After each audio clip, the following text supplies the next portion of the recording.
안녕하십니까. 소믈리에2 박인 교수입니다. 오늘은 3월 첫째 주 보강으로 진행하고자 합니다. 지속적으로 각국의 와인 원산지에 대한 내용을 설명하다 보면 자칫 딱딱해질 수 있어서 테이블먼에 대한 이야기를 하고자 합니다.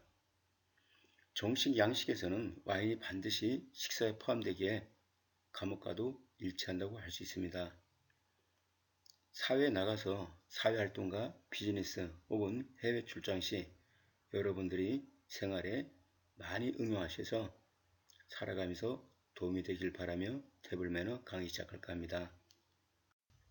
테이블 매너 목차에 대해서 설명드리겠습니다. 1장은 테이블 매너 개념이며 2장은 식사 중 테이블 매너, 3장은 특수한 상황의 매너로 구성을 해봤습니다.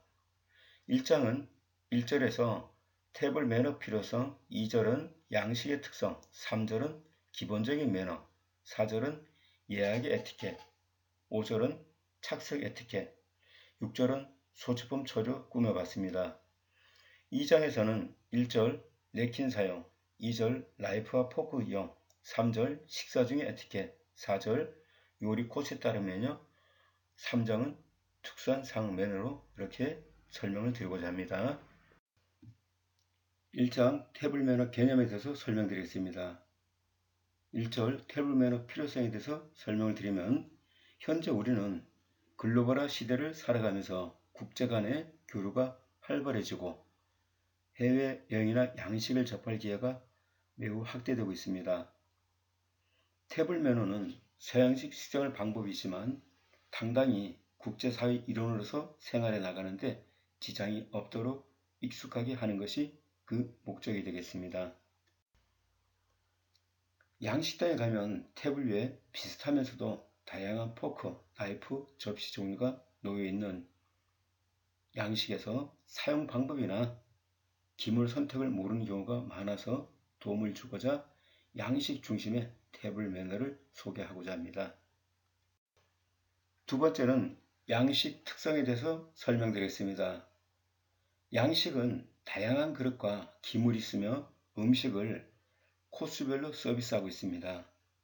따라서 음식 코스에 맞는 포크와 나이프를 사용해야 하며 식탁에서 미리 본인의 식사 기물 위치가 정해져 있는 것을 아셔야 됩니다. 양식의 특징 첫 번째는 양식은 인공 감미료를 전혀 사용하지 않고 천연 자연 재료만을 사용해서 요리합니다.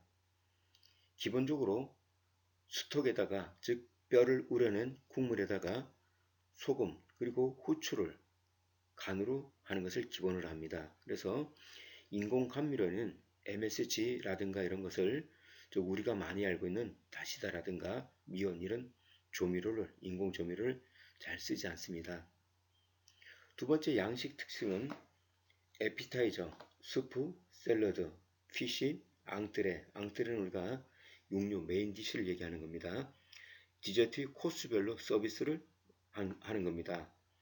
우리 양식이 코스 바이 코스로 서비스되는 데 비해서 한식은 한 상으로 이렇게 차려 나오는 공간 전경이다 이렇게 하는데 양식은 한 코스 먹고 난 다음에 다시 다른 코스 나오고 이런 식으로 코스 바이 코스 서비스하는 게 좀 특징이라고 할 수 있습니다.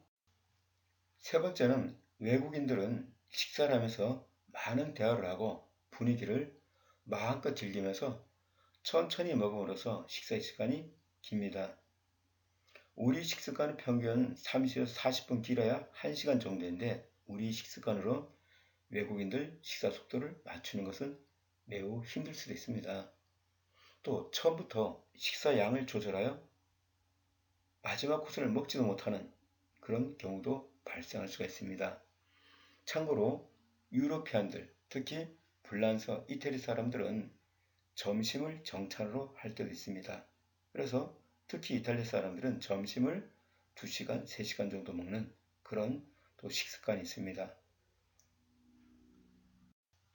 양식에서는 무엇보다도 천천히 즐겁게 이야기하면서 분위기를 느껴가면서 골고루 먹는 것이 양식을 제대로 만끽하는 방법이라 할 수가 있습니다. 1장 테이블 매너 개념 3절은 기본적인 매너에 대해서 말씀드렸습니다. 19세기 영국의 빅토리아 여왕 시대는 형식을 매우 중요시하고 도덕성을 까다롭게 논하던 때였습니다. 이때 테이블 매너가 완성되었다고 합니다. 요리 맛은 기본적으로 요리사의 솜씨나 재료에 따라서 결정되는 것이 일반적이지만 또 함께 식사하는 사람에 따라서 식사의 질이 달라질 수도 있습니다. 요리를 맛있게 먹으려면 미각 외에도 시각, 후각, 청각, 촉각의 오감을 전부 동원하여 음식의 냄새, 스테이크에서 지글거리는 소리나 아름다운 음악 소리, 빵의 촉감, 실내 온도 등은 요리 맛 이상으로 인간의 식욕을 자극하거나 만족시키는 요인인 것입니다. 따라서 이러한 분위기를 깨트리는 복장이나 냄새가 강한 향수, 큰 목소리, 이상한 웃음소리, 의식에서 나는 덜컥덜컥 거리는 소리 등은 상가도록 서로 신경을 써야 합니다. 참고적으로 우리 오감을 전부 동원해서 음식을 즐겨라 라고 했는데 청각도 매우 중요한 그런 음식의 맛을 내는 하나의 효과가 되겠습니다. 과거에 우리 레스토랑에 시즐러라는 레스토랑이 있었습니다. 미국에서 들어온 체인 레스토랑인데 시즐러는 바로 고기가 지글지글 하는 그런 철판에서 지글거리는 그 소리를 시즐러를 하죠. 그래서 바로 이 청각도 그런 어떤 지글거리는 소리라든가 이런 것도 상당히 우리 음식의 미각을 돋구는데 청각적인 효과도 충분히 줄 수 있습니다. 테이블 매너 개념 네 번째 예약 에티켓에 대해서 설명을 드리겠습니다. 레스토랑에서 즐거운 식사를 하고 싶다면 반드시 예약을 하는 것이 좋습니다. 예약 시에는 자신의 성명을 알려주고 시간과 날짜 및 참석자 수를 정확하게 알려줘야 합니다. 테이블 면에서는 시간 엄수를 특히 요구하므로 확실히 지킬 수 있는 시간에 예약을 해놓고 테이블의 준비를 위해 함께 갈 사람 수를 미리 알려주면 좋고요. 또 특히 메뉴도 미리 정하는 것이 좋습니다.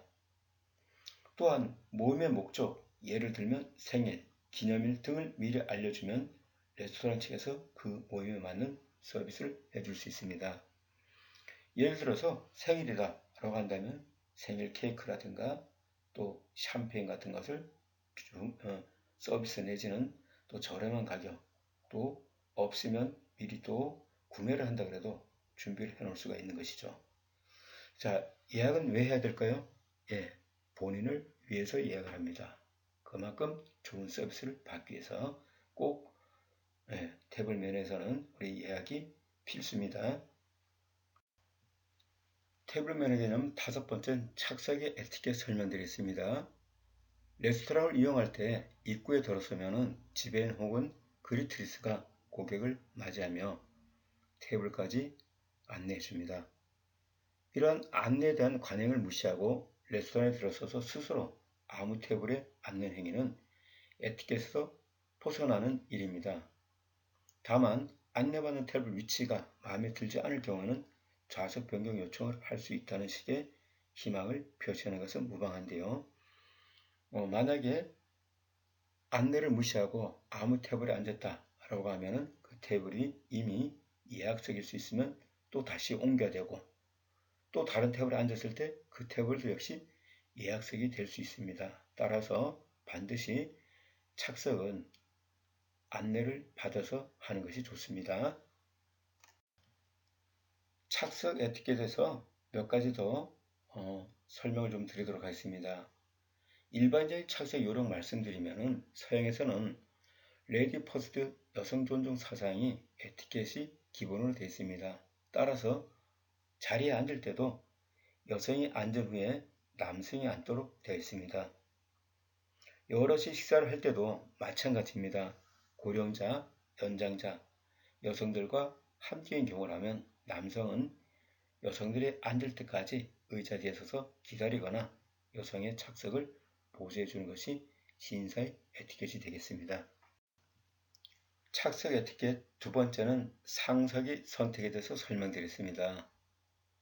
레스토랑 테이블에는 모든 테이블에는 상석이 있습니다. 그 상석 조건에서 말씀을 드리면은 첫째, 앉을 때 전망이 좋은 자리가 최상석이라고 할 수 있습니다. 창가라면은 외부의 경치가 내려다 보이는 곳, 쇼를 관람하는 경우라면은 무대가 제일 잘 보이는 곳이 바로 상석이라 할 수 있습니다. 그 다음에 상식은 마음이 편한 곳이 좋은데요. 즉, 레스토랑에서 통로가 보이는 곳, 사람들이 많이 오가는 곳, 의자 등받이가 스치는 곳, 이런 곳은 또 입구에서 가까운 곳, 이런 곳은 좋은 자리라 할 수 없고요. 일반적인 상석은 또 뭐냐면 입구에서 가장 먼 쪽이 또 이렇게 상석이라고 할 수가 있겠습니다. 착석 에티켓 세 번째는 테이블에서 올바른 자세에 대해서 설명드리겠습니다. 테이블에서 부드러운 움직임, 자연스러운 자세는 몸과 테이블 사이의 간격을 바르게 했을 때 비로소 이루어집니다. 몸을 앞으로 구부러진다든가 어깨나 팔꿈치를 뻗는 등 보기 싫은 모습은 대개 테이블과 몸 사이 거리가 너무 멀거나 가깝기 때문에 생겨나는 태도가 되겠습니다. 테이블에서 가슴까지는 대개 주먹 2개만큼의 거리를 두면 좋습니다. 그러면은 자연스러운 그런 올바른 자세가 이루어지고요. 식사가 시작된 후에 의자의 위치를 여러 번 바꾸며 소리를 자꾸 내는 것은 큰 실례가 되겠습니다. 여섯 번째는 소지품 처리에 대해서 설명드리겠습니다. 레스토랑이나 연회에 참석할 때는 모자나 코트, 가방 등의 짐은 체크룸에 맡기는 것이 원칙입니다. 다만 여성 경우에는 핸드백에 화장품이나 손수건 등 항상 곁에 두고 써야 하는 물건들이 들어있어 체크룸에 맡길 수 없습니다. 이런 경우에는 핸드백은 자신의 등 뒤쪽 의자에 놓으면 되겠습니다. 2장 식사 중 태블 매너에 대해서 설명드리겠습니다. 첫 번째는 냅킨 사용 설명드리겠습니다. 냅킨의 유래는 고대 로마 시대 하인들이 식사 후에 타월과 물그릇을 들고 돌면서 식사하는 사람들의 손을 씻게 했다는 것에서 비롯되었다고 합니다.